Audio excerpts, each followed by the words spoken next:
Good morning my dear student. I hope आप लोग अच्छे होंगे, अच्छे से पढ़ाई कर रहे होंगे। अपनी कोचिंग का नाम है ABES कोचिंग क्लासेस। क्या नाम है? ABES coaching classes. आज हम पढ़ने जा रहे हैं कार्बन एवं उसके यौगिकों के क्या। आज हम कौन सा चैप्टर पढ़ने जा रहे हैं? कार्बन एवं उसके यौगिक। ये पार्ट क्या है? सेकेंड है। क्या है? ये पार्ट सेकेंड है और चैप्टर नंबर 4। चैप्टर 4 है और पार्ट क्या है? सेकेंड है। क्या है? Part second. पार्ट क्या है? सेकेंड है। हम लोग कल कहाँ तक पढ़े थे कि इसका संरचना कैसे, मतलब कि जैसे मेथ, एथ, इन सभी की संरचना कैसे बनती है उसको बताए थे। आज हम पढ़ेंगे मतलब उस यौगिकों के प्रकार और प्रक्रियात्मक समूह के फार्मूले। आइए देखते हैं। जैसे कि यहाँ पर देखिए, यहाँ हम बताए थे संतृप्त हाइड्रोकार्बन किसे कहते हैं। तो संतृप्त हाइड्रोकार्बन उसे कहते हैं जिसमें एकल और द्विबंध दोनों पाया जाता है। उसे हम क्या बोलते थे? असंतृप्त हाइड्रोकार्बन। और असंतृप्त हाइड्रोकार्बन कितने प्रकार के होते थे? तो असंतृप्त हाइड्रोकार्बन 2 प्रकार के होते थे। एक होता था एल्कीन और दूसरा होता था एल्काइन होता था। और एल्कीन में क्या होता था? एल्कीन का सामान्य सूत्र क्या होता था? CnH2n। मतलब कि एल्कीन का सामान्य सूत्र क्या होता था? CnH2n। और एल्काइन का क्या होता था? CnH2n-2। क्या होता था एल्काइन का? तो CnH2n-2 होता था। और एल्कीन का सामान्य सूत्र क्या होता था?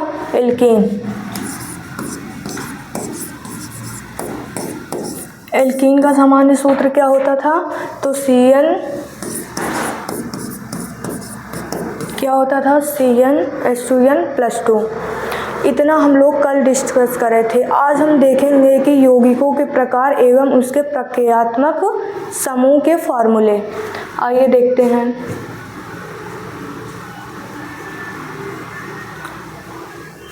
क्या है?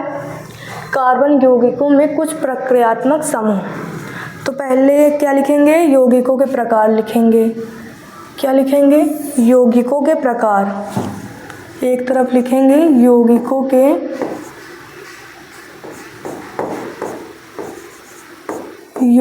के प्रकार। क्या लिखेंगे?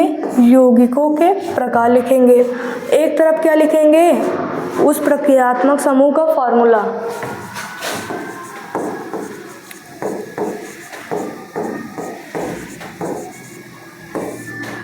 प्रक्रियात्मक समूह का फॉर्मूला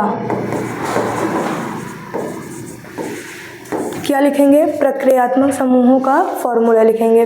और देखेंगे इसमें अनुलग्न क्या लगेगा। क्या? अनुलग्न।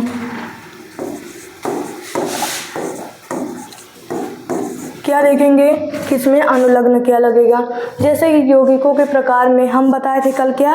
एल्कीन, एल्काइन और एल्केन। तो नंबर 1 पर क्या होगा? एल्केन होगा। एल्केन होगा। एल्केन का मतलब फॉर्मूला क्या होता है? CnH2n+2। क्या होता है? CnH2n+2। इसका फॉर्मूला क्या होगा? CnH2n+2 होगा। और इसमें अनुलग्न क्या लगेगा? तो इसमें अनुलग्न N लगेगा। क्या लगेगा? N लगेगा। इसमें क्या होगा? इसमें N लगेगा। इसी तरह नंबर 2 पर क्या था? एल्कीन। क्या था? एल्कीन। नंबर 2 पर क्या था? एल्कीन था। अब एल्कीन का सामान्य सूत्र क्या था? तो CnH2n। क्या था? CnH2n। और इसका अनुलग्न क्या था? इसमें क्या लगता था? तो इसमें लास्ट में देखिए यहाँ पर इन आया तो लास्ट में क्या लगेगा? इन लगेगा। क्या? इन। इसी तरह नंबर 3 पर क्या था? नंबर 3 पर था एल्काइन। क्या था? एल्काइन।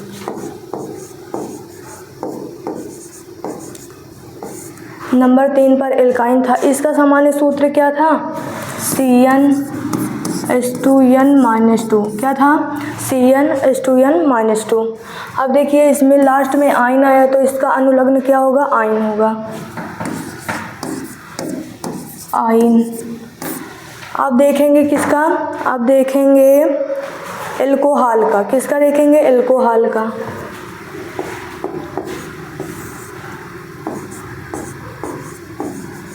एल्कोहल,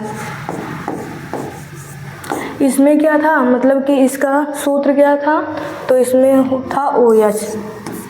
अब जो ये OH है इसमें कितने बॉन्ड लगते हैं, तो इसमें सिर्फ एकल बंध लगता है, मतलब एकल बॉन्ड के साथ ये जुड़ता है। जैसे कि एग्जांपल में हम दे दें किसका, जैसे एग्जांपल में दे दें हम मेथेनॉल का, किसका दे दें, मेथेनॉल का, मेथेनॉल। अब देखिए लास्ट में आल आया ना, तो इसका अनुलग्न क्या होगा, आल, क्या होगा, आल, आल होगा। अब हमें किसका बनाना है, मेथेनॉल का। अब देखिए मेथ कितने नंबर पे आता है, तो 1 नंबर पे, मतलब कि इसका क्या होगा, मतलब इसमें CH4 रहेगा। मीथेन का पहले बनाएंगे CH4। अब इसी एक हाइड्रोजन को हटाकर इसके स्थान पर हमें क्या रखना है, OH, क्या रखना है, OH।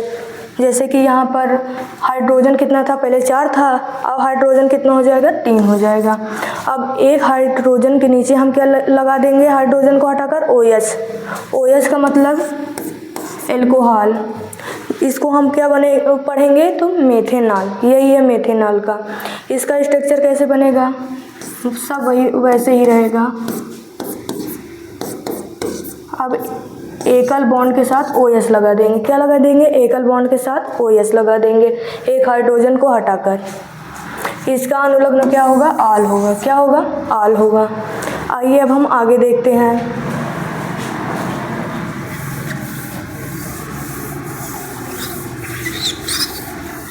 क्या है, अब आगे देखेंगे।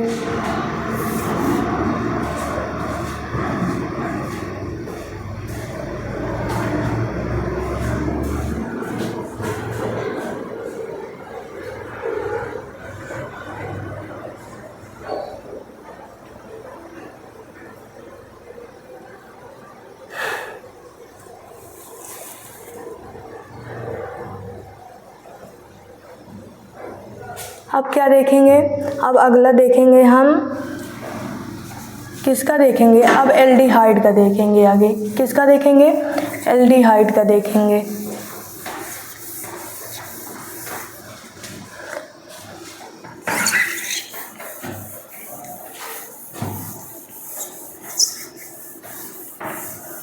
किसका, एल्डिहाइड का। एल्डिहाइड का क्या होगा, तो एल्डिहाइड में होता है कि इसका अनुलग्न क्या होगा, इसका अनुलग्न होगा COH, क्या मतलब कि इसका अनुलग्न अल होगा। जैसे कि हम एल्डिहाइड में पढ़ते थे, क्या पढ़ते थे, एल्डिहाइड में पढ़ते थे, उसमें था, जैसे कि एल्कोहल में पढ़ते थे तो एल्कोहल का अनुलग्न क्या था, आल था। इसी तरह एल्डिहाइड का देखेंगे, एल्डिहाइड में क्या होता है, तो एल्डिहाइड में होता है, इसमें क्या होगा, तो इसका होगा अल होगा, एल्डिहाइड। एल्डिहाइड का सूत्र क्या होगा, मतलब कि इसका फॉर्मूला क्या होगा, तो एल्डिहाइड का होगा C डबल बॉन्ड के साथ O नीचे H, मतलब इसको हम क्या पढ़ेंगे, CHO, क्या पढ़ेंगे, CHO पढ़ेंगे, क्या, CHO पढ़ेंगे। अब इसका अनुलग्न क्या होगा, एल्डिहाइड, इसमें होगा इसका अनुलग्न अल होगा, क्या होगा, अल। जैसे हमको कोई भी फार्मूला बनाना हो तो क्या करेंगे, अल लगाएंगे, जैसे मेथेनॉल, एथेनॉल, प्रोपेनॉल, ऐसे हो गया। अब देखेंगे आगे, ये क्या था, 5वां नंबर। अब देखेंगे 6वें नंबर में क्या देखेंगे, कार्बोक्सिलिक अम्ल का। किसका, कार्बोक्सिलिक, कार्बोक्सिलिक अम्ल का।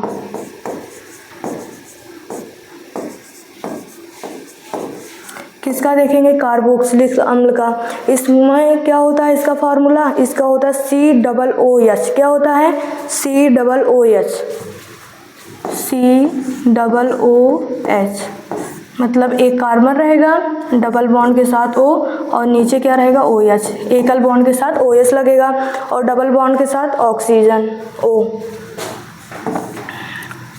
और इसमें मतलब कि इसका अनुलग्न क्या होगा, इसका होगा ओइक, क्या होगा ओइक होगा, इसका अनुलग्न क्या होगा ओइक होगा। जैसे कि हम बोल दें methanoic, ethanoic, propanoic, butanoic, pentanoic, ये लास्ट में ओइक लग जाए तो वो किस समूह का है, वो है कार्बोक्सिलिक समूह का। अगर लास्ट में अल आ जाए जैसे कि हम बोल दें मेथेनल, एथेनल, प्रोपेनल, ब्यूटेनल, पेंटेनल, जिसके लास्ट में अल आ जाए वो किस समूह का है, एल्डिहाइड समूह का है। और जिसके लास्ट में आल आ जाए जैसे कि methanol, ethanol, propanol, butanol, pentanol, आल आ जाए वो किस समूह का है, एल्कोहल समूह का है। और जिसके लास्ट में एन आ जाए, क्या आ जाए एन, जैसे मेथेन, एथेन, प्रोपेन, तो वो किस समूह का है, एल्केन समूह का है, किस समूह का, एल्केन। इसी तरह आ जाए जैसे लास्ट में इन आ जाए, क्या आ जाए, लास्ट में इन आ जाए, जैसे बोले मेथीन, प्रोपीन, ब्यूटीन, लास्ट में इन आ जाए तो वो किस समूह का है, एल्कीन समूह का।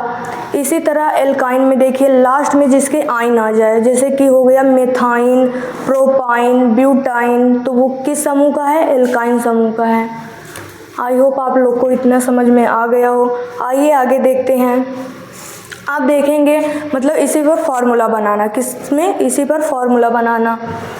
जैसे कि नंबर 1 पर हम क्या पढ़े थे, नंबर 1 पर पढ़े थे एल्केन, एल्कीन, एल्काइन, ये सभी तो हम कल के वीडियो में डिस्कस करे थे। आज हम देखेंगे एल्कोहल का, एल्कोहल का, एल्डिहाइड का और कार्बोक्सिलिक का। और एक था कीटोन, क्या था, कीटोन, आइए उसको भी देख लेते हैं, कीटोन का, किसका, कीटोन का, किसका देखेंगे, कीटोन का, कीटोन। इसमें क्या होता है, इसमें होता है CO, मतलब कि डबल बॉन्ड के साथ क्या लग जाएगा, O। इसमें जब तक कि 3 कार्बन ना उपस्थित हो इसका नहीं बनेगा। मतलब कि जैसे कि था CHO, उसमें 1 कार्बन, 2 कार्बन, 3 कार्बन, ऐसे मतलब एक से शुरू होता। मतलब इसमें क्या है, जब तक कि 3 कार्बन उपस्थित ना हो तब तक कीटोन का फॉर्मूला नहीं बनेगा। और इसके लास्ट में क्या आएगा, मतलब कीटोन लास्ट में आएगा ओन, क्या आएगा, ओन, क्या आएगा लास्ट में, ओन। जैसे बोल दे पेंटेनोन, हेक्सेनोन, ब्यूटेनोन, तो लास्ट में ओन आया ना, तो वो किस समूह का है, कीटोन समूह का, किस समूह का, कीटोन समूह का। आइए आगे देखते हैं। आगे क्या बताने जा रहे थे, एल्कोहल का, क्या, एल्कोहल, एल्कोहल। अब इसका देखेंगे मतलब इसी का स्ट्रक्चर कैसे बनाएंगे, फॉर्मूले कैसे बनाएंगे, इसको हम डिस्कस करेंगे। जैसे कि एल्कोहल अभी पढ़े, लास्ट में क्या आ जाए, आल आ जाए, क्या आ जाए, लास्ट में आल, क्या आ जाए, लास्ट में आल आ जाए, तो वो किस समूह का होगा, एल्कोहल समूह का होगा। अब देखिए अब इसमें क्या होगा, ये एकल बॉन्ड के साथ OH, मतलब OH किसके बॉन्ड, एकल बॉन्ड के साथ जुड़ेगा, मतलब एकल बॉन्ड के साथ क्या होगा, OH जुड़ेगा। जैसे कि बोल दे हम लिखवाए थे 1 से 10, मेथ, एथ, प्रो, ब्यूट, पेंट, हेक्स, इसी तरह 10 तक लिखवाए थे। अभी हमको सिर्फ 10 तक की ज़रूरत ही है। तो इसमें देखिए जैसे हम बोल दें हेक्सेन, हेक्सेन, हेक्सेन में क्या जोड़ना है, आल जोड़ना है, क्या जोड़ना है, आल जोड़ना है, क्या जोड़ेंगे, आल जोड़ेंगे।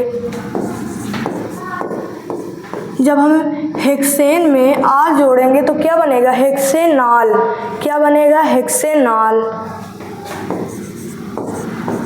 क्या बनेगा, हेक्सेनाल बनेगा। अब हमें इसका क्या बनाना है, फॉर्मूला बनाना है, क्या बनाना है, फॉर्मूला। अब देखेंगे इसका सामान्य सूत्र, सामान्य सूत्र। जैसे कि हम एल्कीन का पढ़े थे सामान्य सूत्र, क्या पढ़े थे, CnH2n, इसमें क्या है, इसमें +1 जुड़ेगा, क्या, +1, क्या होगा, +1। क्या जुड़ेगा +1। जैसे कि हम लिए थे हेक्सेनाल का, तो हेक्स कितने नंबर पे आता है, हेक्स कितने नंबर पे आता है, तो हेक्स 6 नंबर पे आता है। कितने, 6 नंबर पे। मतलब हमें n के स्थान पर कितना रखना पड़ेगा, 6 रखना पड़ेगा। कितना, 6 रखना पड़ेगा। तो यहाँ n के स्थान पर कितना रखेंगे, 6 रखेंगे। जैसे यहाँ है कि क्या, यहाँ जैसे है H, अब यहाँ पर 2 गुणे कितना, मतलब कि n के स्थान पर कितना रखना है, 6 रखना है। कितना, 6 और +1 करना है। कितना, +1 करना है। क्या करना है, +1 करेंगे। क्या करेंगे, +1 करेंगे। अब देखिए यहाँ पर कार्बन कितना है, कार्बन इसमें 6 है, तो कार्बन वैसे ही रहेगा, 6 रहेगा। कितना रहेगा, 6 रहेगा। कितना रहेगा, कार्बन 6 रहेगा। अब देखिए 6 दूनी 12, मतलब कि 6 दूनी 12 1 13। यहाँ पर कितना हो जाएगा, 6 दूनी 12 और 12 1 13। कितना हो जाएगा, 13 हो जाएगा। और लास्ट में हम क्या लगा देंगे, OH। लास्ट में क्या जोड़ देंगे, OH जोड़ देंगे। यही किसका बन गया, हेक्सेनाल का बन गया। किसका बन गया, हेक्सेनाल का बन गया। अब हमें इसका क्या देखना है, स्ट्रक्चर, मतलब कि इसका स्ट्रक्चर कैसे हम बनाएंगे। आइए देखते हैं इसका स्ट्रक्चर, मतलब कि हेक्सेनाल का स्ट्रक्चर देखेंगे। फॉर्मूला तो बनाना सीख गए, क्या था, C6H13OH था। अब देखिए उसके पहले जब हम किसका बनाते थे, हेक्सेन का क्या होता था, C6H14 होता था हेक्सेन का, ये होता था कि नहीं। अब देखिए यहाँ पर सब में हम क्या करते थे, एकल बॉन्ड के साथ जोड़ते थे। पहले कि यहाँ पर देखेंगे कार्बन की संख्या इसमें कितनी है, तो कार्बन की संख्या 6 है। पहले कार्बन को एकल बॉन्ड के साथ सबको जोड़ देंगे। क्या करेंगे, जोड़ देंगे। कार्बन कितना होगा, 6 होगा। अब देखिए ये OH भी क्या होता है, एकल बॉन्ड के साथ जुड़ता है, तो कहीं हम एक पर एकल बॉन्ड जोड़ देंगे। क्या करेंगे, एकल बॉन्ड, जहाँ हम यहाँ पर OH के एकल बॉन्ड के साथ जोड़ दे रहे हैं। अभी देखिए इसके अष्टक पूर्ण नहीं हुए, क्योंकि यहाँ 1 2 3 अभी 1 की कमी है, तो यहाँ हो गया कितना, 4 हो गया कि नहीं, मतलब इसके अष्टक पूर्ण हो गए कि नहीं, हो गया। इसी तरह अब इसमें देखेंगे, इसमें है 1 2, अभी 2 बॉन्ड है, अभी कितने बॉन्ड की ज़रूरत है, 2 की और ज़रूरत है, तो यहाँ कितना हो गया, इसमें भी 4 हो गया, मतलब कि ये इसके भी अष्टक पूर्ण हो गए। इसी तरह इसमें देखेंगे 1 2, अभी कितने कमी है, 2 की और कमी है, 2 और लगा देंगे। इसी तरह आगे देखेंगे, यहाँ पर क्या है, 1 2, इसमें भी कितने कमी है, 2 की और कमी है। इसी तरह इसमें भी कितने कमी है, 2 की कमी है, लगा देंगे 2। इसमें कितने की, 3 की कमी है, कमी। यही बन गया किसका, हेक्सेनाल का क्या संरचना बन गया। कहीं एक पर हमें OH लगाना है, चाहे यहाँ लगाएं, यहाँ लगाएं, यहाँ कहीं भी लगा दें, OH लगाना है। अब देखिए, अब आई होप आप लोग और मतलब एल्कोहल समूह की संरचना बनाना सीख गए होंगे। आइए हम अब आगे देखते हैं एल्डिहाइड का। किसका, एल्डिहाइड का देखेंगे। किसका देखेंगे, एल्डिहाइड का। एल्डिहाइड में क्या था, तो यहाँ देखिए एल्डिहाइड का, एल्डिहाइड का क्या था, मतलब एल्डिहाइड में अनुलग्न क्या था, मतलब इसमें लास्ट में अल जुड़ता था। क्या जुड़ता था, अल। और इसका मतलब कि प्रक्रियात्मक समूह का फॉर्मूला क्या था, तो CHO, मतलब कि क्या होता था, इसमें कार्बन डबल बॉन्ड के साथ O और H लगता था, ये लगता था। अब देखिए इसमें हम जैसे ले लें प्रोप में हम क्या जोड़ेंगे, अल जोड़ेंगे।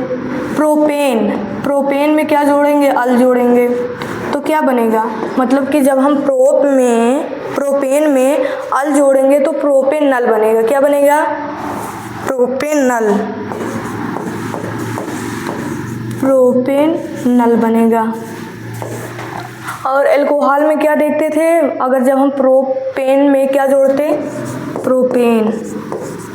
प्रोपेन में आल जोड़ देते, क्या जोड़ देते, आल, तो क्या बन जाता था, प्रोपेनाल। क्या बन जाता था, प्रोपेनाल बन जाता था।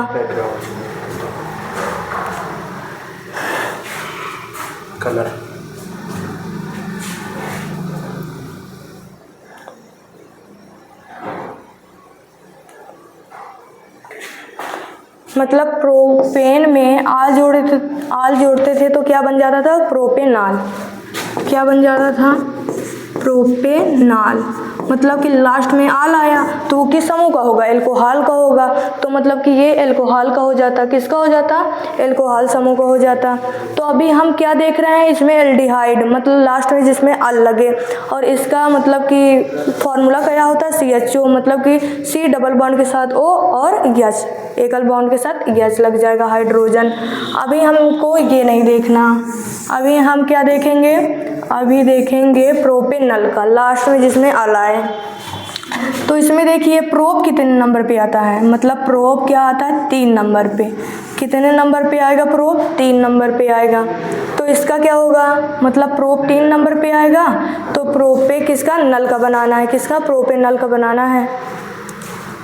तो इसमें देखिए कार्बन कितना होता? तो कार्बन इसमें कितना होता? 3 होता। कितना होता कार्बन? तो कार्बन 3 होता।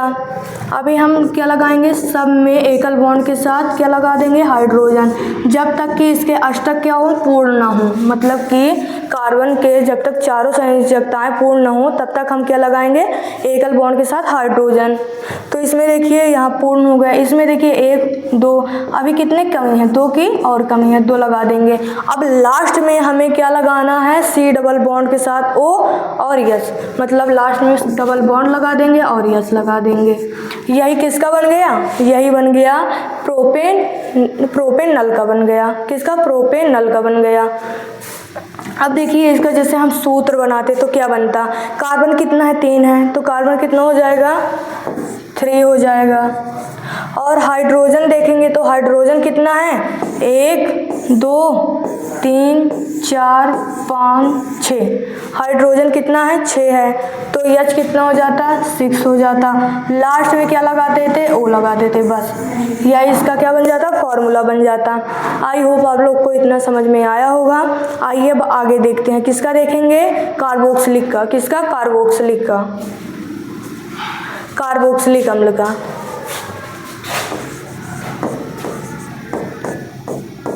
कार्बोक्सिलिक अम्ल का, कार्बोक्सिलिक अम्ल। इसमें लास्ट में हम क्या जोड़ते थे? ओइक जोड़ते थे। क्या जोड़ते थे? ओइक। इसका अनुलग्न क्या था? ओइक था।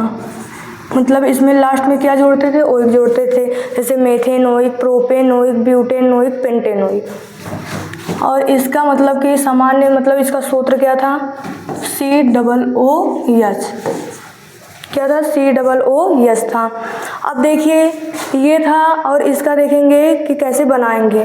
जैसे यहाँ कार्बन है, ये डबल बॉन्ड के साथ क्या जुड़ जाएगा? इसमें ऑक्सीजन जुड़ जाएगा। क्या? ऑक्सीजन। और एकल बॉन्ड के साथ क्या जुड़ता था? हाइड्रोक्साइड, मतलब OH। क्या जुड़ता था? OH। मतलब लास्ट में बनाने पर ये प्राप्त होना चाहिए, तभी वो किस समूह का है? कार्बोक्सिलिक अम्ल, मतलब कार्बोक्सिलिक समूह का है। जैसे कि हम बना दे किसका? प्रोपेनोइक का। किसका? प्रोपेनोइक, ब्यूटेनोइक, पेंटेनोइक, हेक्सेनोइक, किसी भी 1 से 10 तक कोई भी ले सकते हैं। तो जैसे हम ले लें प्रोपेनोइक। किसका? प्रोपेनोइक। किसका बनाना है हमें? प्रोपेनोइक।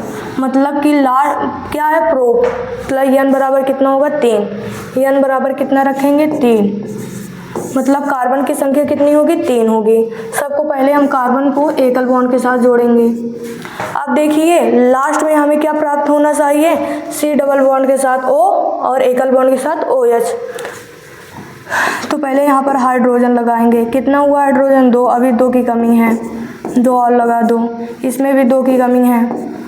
अब देखिए लास्ट में हमें क्या प्राप्त होना चाहिए? तो डबल बॉन्ड के साथ O और नीचे OH। तो लास्ट में ये प्राप्त हुआ, तो ये किस समूह का है? कार्बोक्सिलिक का। मतलब जब हम इसका फॉर्मूला बनाएंगे तो क्या बनेगा? तो कार्बन इसमें 3 है, मतलब कि इसमें कार्बन कितना है? 3 है। तो हमें लास्ट में COOH को छोड़कर पहले कार्बन कितना है? 2 है। सिर्फ कार्बन अभी देखेंगे तो कार्बन 2 है, C2। अब देखिए हाइड्रोजन इसमें कितना है? हाइड्रोजन तो 1 2 3 4 5। हाइड्रोजन कितना है? 5 है, तो C2H5। और लास्ट में क्या हो जाएगा? C double OH। क्या जुड़ जाएगा? C double OH। क्या हो जाएगा COOH, क्या होगा COOH। यही है क्या प्रोपेनोइक का फॉर्मूला है। जैसे कि हम एक पढ़े थे सिरका का क्या था CH3COOH। मतलब देखेंगे लास्ट में COOH आया तो वो किस समूह का होगा, कार्बोक्सिलिक का होगा। और कार्बन की संख्या इसमें कितनी है, तो इसमें कार्बन की संख्या कितनी है, 2 है। तो 2 नंबर पे क्या आता है, एथ आता है। तो इसका क्या बनेगा, एथेनोइक। क्या बनेगा, एथेनोइक। ये इसका क्या होगा, एथेनोइक का। किसका होगा, एथेनोइक का। आइए अब आगे देखते हैं, किसका देखेंगे, आगे देखेंगे कीटोन का। किसका, कीटोन का। किसका देखेंगे, कीटोन का देखेंगे। किसका, कीटोन का। अब कीटोन में क्या है, कीटोन में होता है कि इसमें लास्ट में क्या लगेगा, ओन लगेगा। क्या लगेगा, ओन। लास्ट में क्या लगेगा, ओन लगेगा। क्या लगेगा, लास्ट में ओन लगेगा। अब इसका सामान्य सूत्र मतलब इसका फॉर्मूला क्या था, तो इसका फॉर्मूला डबल बॉन्ड के साथ O। और इसकी एक शर्त थी, क्या शर्त थी, जब तक कि कार्बन 3 ना हो, जब तक कि कार्बन 3 ना हो तब तक ये कीटोन समूह का नहीं होगा। फिर वो किसका होगा, फिर वो एल्डिहाइड का होगा। किसका, एल्डिहाइड का। जैसे कि देखिए हम किसका बनाए, प्रोपेनोइक, मतलब कार्बन 3 रहना चाहिए तो हम ब्यूटेनोन का बनाएंगे। किसका, ब्यूटेनोन का। ब्यूटेनोन क्या होगा, ब्यूटेनोन। अब देखिए अब हमें ब्यूटेनोन का बनाना है तो ब्यूट कितने नंबर पे आता है, तो 4 नंबर पे। मतलब कार्बन की संख्या कितनी होगी, 4 होगी। कितनी होगी, 4 होगी। तो यहाँ पर कार्बन की संख्या 4 होगी। कितना होगा, 4 होगा। तो यहाँ एकल बॉन्ड के साथ पहले कितना, 4 कार्बन को जोड़ लेंगे। अब लास्ट में हमको डबल बॉन्ड के साथ मतलब कि ऑक्सीजन को लगाना है, मतलब डबल बॉन्ड के साथ O लगाना है। तो पहले हम डबल बॉन्ड के साथ O लगा देंगे। अब देखेंगे कि इसके अष्टक पूर्ण हो रहे हैं कि नहीं, तो सब में हम क्या लगा देंगे, हाइड्रोजन लगा देंगे। डबल बॉन्ड के साथ O के बाद हम हाइड्रोजन को देखेंगे। यहाँ पर देखिए, यहाँ पर हाइड्रोजन कितना है, अभी 2 हुआ। अभी कितने की कमी है, 2 की और कमी है। इसी तरह इसमें भी 2 की कमी है, इसमें भी 2 की कमी है और इसमें 1 की कमी है। अब देखिए इसका फॉर्मूला कैसे बनाएंगे हम। इसको हम CO को क्या करेंगे, 20 में रख देंगे। किसमें, 20 में रख देंगे। जैसे कि यहाँ CH3 है, एक कार्बन पर देखिए, एक कार्बन पर हाइड्रोजन कितना है, 3 है। तो मतलब कि CH3 हो जाएगा। अब देखेंगे इसी तरह दूसरे वाले में कार्बन, एक कार्बन पर कितना हाइड्रोजन है, मतलब ये वाले कार्बन पर कितना हाइड्रोजन है, तो 2 हाइड्रोजन है। मतलब कि क्या हो जाएगा, CH2 हो जाएगा। क्या, CH2 क्या हो जाएगा, CH2 हो जाएगा। क्या हो जाएगा, नीचे वाले व्हाइट करो, व्हाइट। क्या हो जाएगा, मतलब यहाँ देखिए, यहाँ कार्बन पहले एक कार्बन पर कितना था हाइड्रोजन, तो एक कार्बन पर 3 हाइड्रोजन था। मतलब कि यहाँ पर क्या हो जाएगा, CH3 हो जाएगा। अब देखेंगे इसी तरह दूसरे में देखेंगे, इसमें इस वाले कार्बन पर कितना हाइड्रोजन है, 2। तो मतलब यहाँ CH2 हो जाएगा। और बीच में हमको CO लगाना है। क्या, CO क्या करेंगे, CO। तो बीच में CO लगा देंगे। अब देखिए इसमें एक कार्बन पर कितना हाइड्रोजन है, 2, और एक ये लेंगे, कितना हो जाएगा, 3। मतलब कि CH3 हो जाएगा। क्या हो जाएगा, CH3। क्या हो जाएगा, CH3। यही किसका फॉर्मूला है, तो ब्यूटेनोन का है। किसका है, ब्यूटेनोन का है। आइए आगे देखते हैं। अब हम इसमें पढ़ लिए किसका,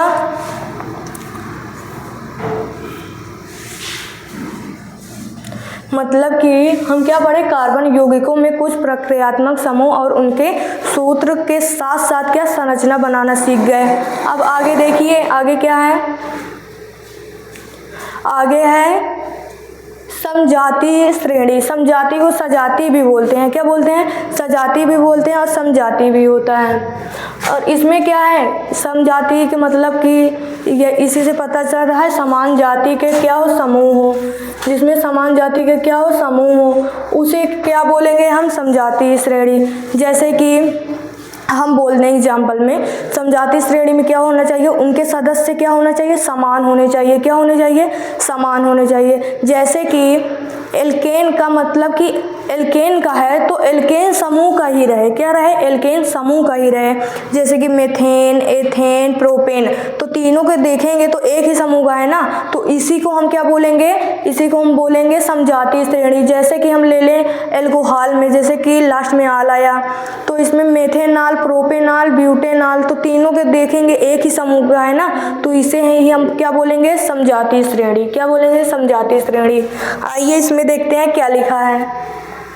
इसमें ये लिखा है कि प्रत्येक यौगिक का प्रक्रियात्मक समूह, मतलब जितने भी यौगिक हैं उसका प्रक्रियात्मक समूह क्या होना चाहिए, समान होना चाहिए। जैसे अभी हम बताए प्रक्रियात्मक समूह में, जैसे कि एल्कोहल का है तो एल्कोहल का ही रहे, कीटोन का है तो कीटोन का ही रहे, कार्बोक्सिलिक का है तो कार्बोक्सिलिक का ही रहे और किसका, और इसी तरह एल्केन का है तो एल्केन का ही रहे। तो मतलब इसमें यही बोला है कि प्रत्येक यौगिकों का क्या हो, प्रक्रियात्मक समूह समान होना चाहिए। और क्या है, और इन यौगिकों को बढ़ते हुए या घटते हुए अणुभार में रखा जाता है। मतलब इसे बढ़ते हुए या घटते हुए अणुभार में रखेंगे, या तो बढ़ते क्रम में रखे हैं तो बढ़ते ही क्रम में रखेंगे, या तो घटते क्रम में रखे हैं तो घटते ही क्रम में रखेंगे। इसे ही हम क्या बोलते हैं, समजातीय श्रेणी बोलते हैं। क्या बोलते हैं, समजातीय श्रेणी। आगे देखिए, आगे क्या लिखा है, आगे ये लिखा है कि श्रेणी के यौगिकों को एक दूसरे का समजात कहा जाता है। क्या कहा जाता है, समजात कहा जाता है। जैसे कि श्रेणी है, श्रेणी के यौगिकों को एक दूसरे को क्या कहा जाता है, समजात कहा जाता है। इसी तरह जैसे कि अभी हम ले लें किसका उदाहरण, ले लें एल्कोहल का। किसका, एल्कोहल का। आप देखेंगे इसमें कि समजातीय श्रेणी का ये उदाहरण है। जैसे कि हम प्रक्रियात्मक समूह में क्या ले लेंगे, एल्कोहल। अभी जो बताए थे, एल्कोहल में कोई भी आल ले लो, जैसे मेथिल एल्कोहल ले रहे हो, ethyl alcohol, propyl alcohol, butyl alcohol, तो वो एल्कोहल का ही रहना चाहिए, उसमें ओइक का नहीं, मतलब कार्बोक्सिलिक का नहीं आना चाहिए। जैसे कि हम बोल दिए यहाँ पर मेथिल एल्कोहल और दूसरा बोल दिए मेथेनोइक, तो वो अलग अलग प्रक्रियात्मक समूह का हो गया ना। तो इसमें कहने का इतना ही मतलब है कि इसमें एक ही समूह प्रक्रियात्मक समूह का होना चाहिए। जैसे कि हम बोले उदाहरण में एल्कोहल है तो एल्कोहल का ही होना चाहिए, जैसे कि मेथिल, एथिल, प्रोपिल, ब्यूटिल, यही होना चाहिए। और जैसे एग्जांपल हम ले लें, किसका ले लें, किसका ले लेंगे, एल्केन का लेंगे। किसका लेंगे, एल्केन का। तो ऊपर ही रहता है, नीचे रहता है। जैसे कि इसका हम बनाए थे यहाँ पर, तो इसका फॉर्मूला क्या बनेगा, CH3OH, और इसमें क्या होगा, C2H5OH। इसमें सब क्या होगा, नीचे रहेगा। क्या होगा, नीचे रहेगा। इतना तो बता ही है, अभी सूत्र बनवाए थे तो C3H7OH, इतना तो बता ही थे ना कि अभी कैसे इसका एल्कोहल समूह का फॉर्मूला बनाएंगे। तो सब में नीचे रखते थे, तो इसमें भी क्या होगा, नीचे ही रखेंगे। इसी तरह इसमें देखो, यहाँ C4 हो जाएगा, H9OH हो जाएगा। क्या हो जाएगा, OH हो जाएगा। मतलब कि लास्ट में देखिए, इसमें सब में OH आया कि नहीं, सब में OH आया, तो ये प्रक्रियात्मक समूह क्या है, सब में समान है, इसलिए समजातीय श्रेणी का है। जैसे कि हम एग्जाम्पल में ले लें उदाहरण के लिए, उदाहरण के लिए ले लें हम एल्केन समूह का। एल्केन समूह का, किसका, एल्केन समूह का। एल्केन समूह में जैसे कि हो गया मेथेन,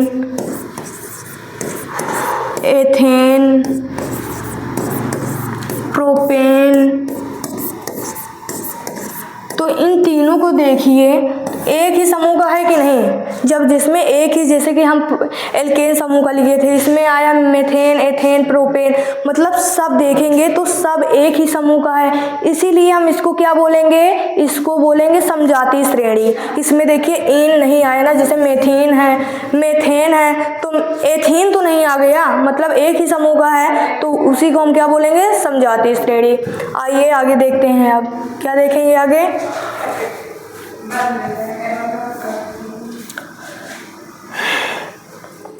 आगे देखेंगे हम समजातीय श्रेणी की विशेषताएं। क्या देखेंगे, समजातीय श्रेणी की विशेषताएं। जैसे कि अभी हम पढ़े थे, क्या पढ़े थे, CH4 C2H6 अब C3H8, मतलब कि ये मेथेन का है और एथेन का है और प्रोपेन का है।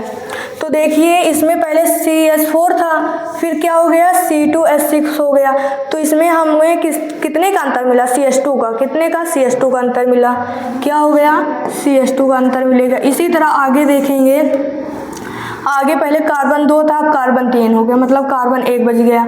अब इसमें यहाँ 6 था, यहाँ 8 है, तो कितना, 2 और मतलब कि ये इसमें हम ये पाए कि इसमें जितने भी अभी समजातीय श्रेणी के उदाहरण पढ़ते थे, इसमें क्या होगा, CH2 का अंतर होगा। क्या होगा, CH2 का अंतर। तो पहली विशेषता ये हो गई, क्या हो गई, तो पहली विशेषता में हो गया कि इसमें क्या होगा, CH2 का अंतर पाया जाएगा। क्या, CH2 का अंतर, CH2 का अंतर, CH2 का अंतर। नंबर 2 पर क्या होगा, ये जितने भी अभी पढ़े इनका मतलब सामान्य सूत्र क्या होगा, सामान्य सूत्र इन सभी का क्या होगा, CnH2n+2, क्या होगा, CnH2n+2 होगा। अब देखेंगे नंबर 3, जैसे कि अभी हम देखें किसमें, अभी हम इसमें देखें, अब अणु भार में अंतर देखेंगे। क्या देखेंगे, अणु भार में अंतर। अब देखिए समजातीय श्रेणी में अणु भार में कितने का अंतर होता है, तो 14 यूनिट का, कितने का, 14 यूनिट का अंतर होता है। कितने का होगा, 14 यूनिट का अंतर होगा, कितने का, 14 यूनिट का अंतर होगा। यही सभी क्या हैं, समजातीय श्रेणी की विशेषताएं हैं। किसकी हैं,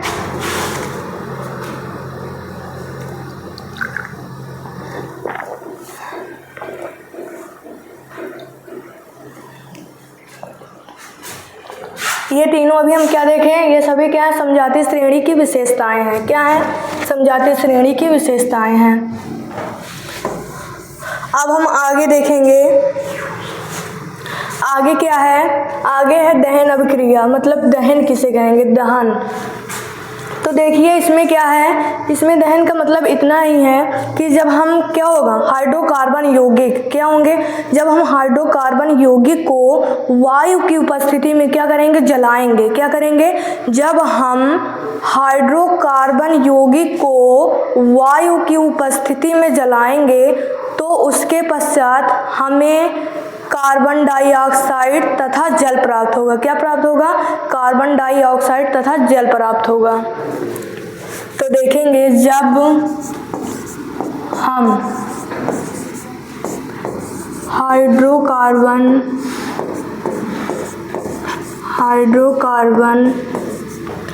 यौगिक को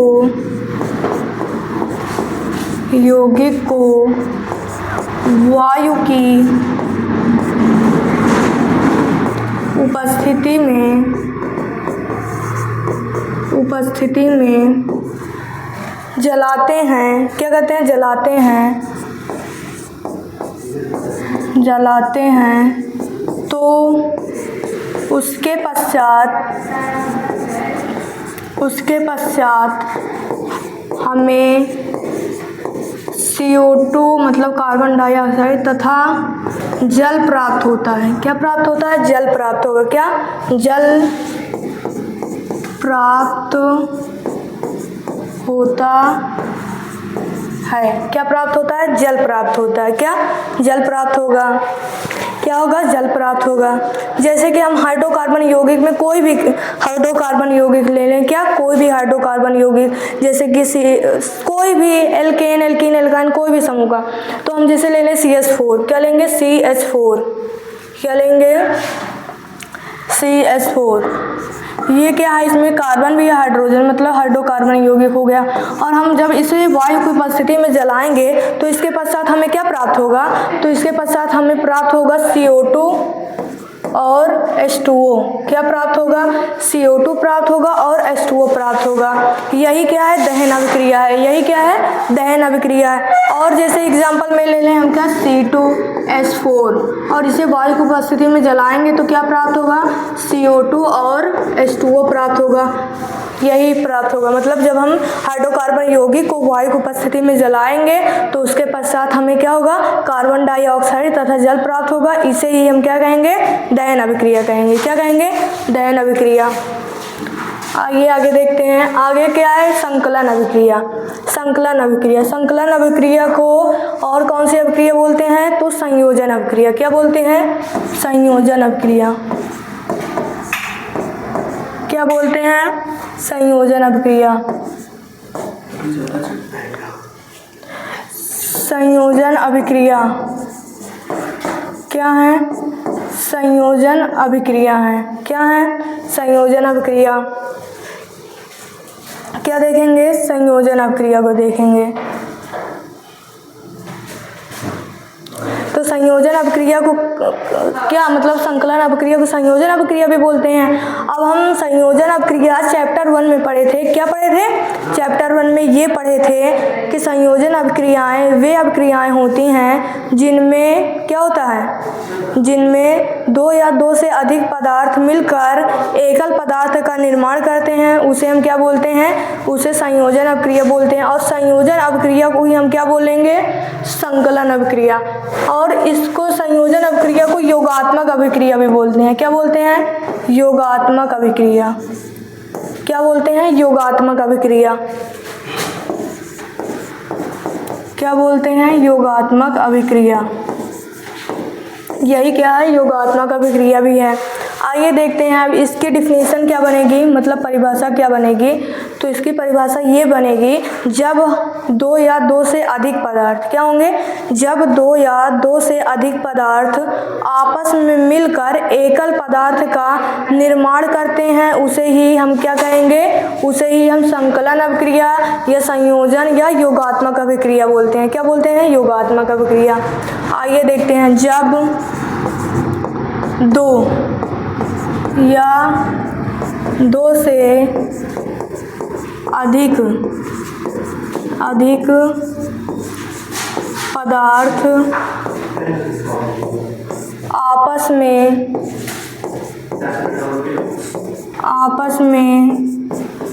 अभिक्रिया करके क्या करते हैं, अभिक्रिया करके एकल मतलब क्या होगा, एक, एकल का मतलब क्या होता है, एक, एकल पदार्थ का निर्माण करे या निर्माण करे, उसे संकलन अभिक्रिया या योगात्मक या संयोजन अभिक्रिया बोलते हैं।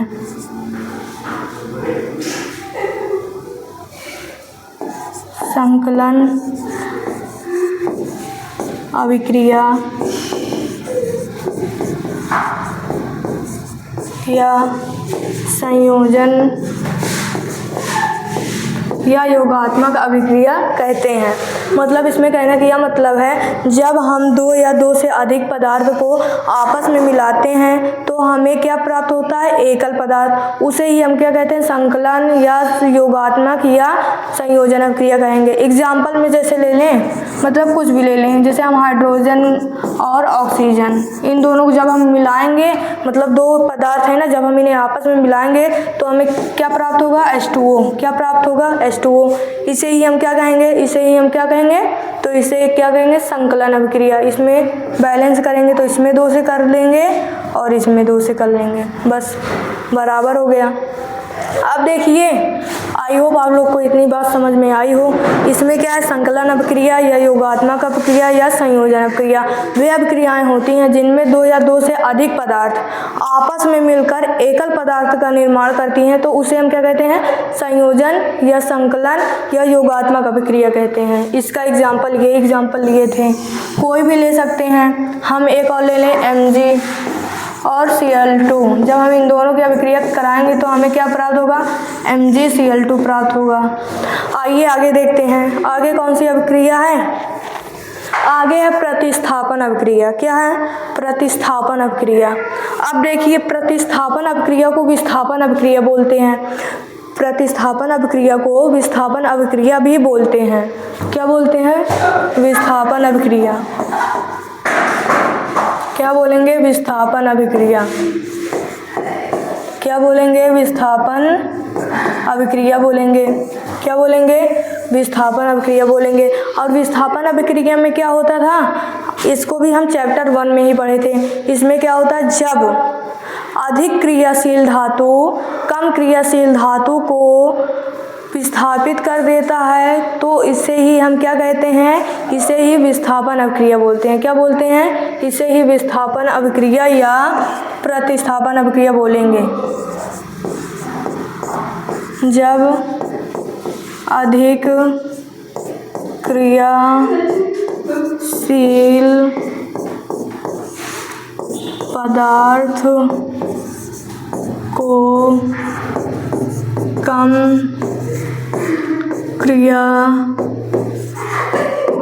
जब अधिक क्रियाशील पदार्थ को जब कम क्रियाशील पदार्थ को इसमें क्या था, इसमें था जब कम क्रियाशील पदार्थ को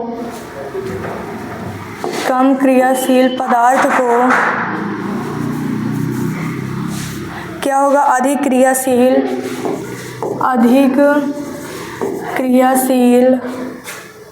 पदार्थ अपने विलयन में विस्थापित करता है या कर देता है, उसे ही हम क्या बोलते हैं, उसे ही विस्थापन या प्रतिस्थापन अभिक्रिया बोलेंगे। एग्जाम्पल में जैसे हम ले लें, क्या ले लें, एग्जाम्पल में ले लें जैसे Cu प्लस FeSO4। तो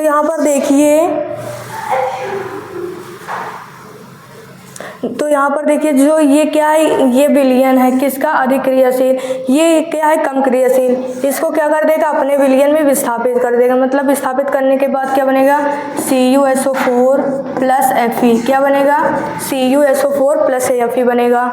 आई होप आप लोग को इतना समझ में आया होगा। आइए आगे देखते हैं।